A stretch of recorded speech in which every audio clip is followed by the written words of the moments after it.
Sulod lang sa unom ka adlaw sugod sa Enero 20 hangtod sa Enero 26.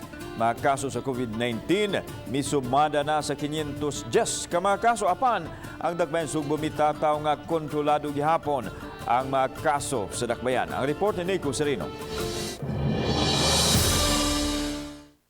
Sugod sa Enero 20 ngadto sa Enero 26 nagsaka na ang mga kaso sa COVID-19.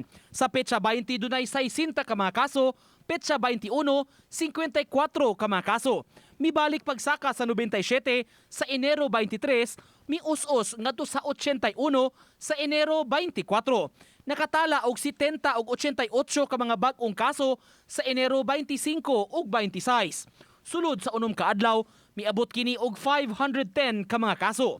Sa bag-ong 88 ka mga kaso karong adlaw, misumada na sa 12,019 ang total cases sa COVID-19. Miabot na sab sa 986 ang active cases. Samtang 10,332 ang mga nangaayo na. Gipasalig ni City Administrator Floro Casas, manageable ra gihapon ang mga kaso sa COVID-19 sa dakbayan. In control pa man ta, no? Ang ato ang mga hospitals dili pa full, atong mga isolation centers kanang dili pa sad full, so at least control pa nato ang situation. Nangandam na sab sila sa pag-abot sa COVID vaccine dinhi sa dakbayan.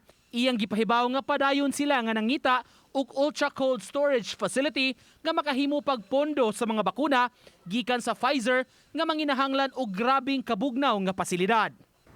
Sa among nakitan gapon wala. Wala.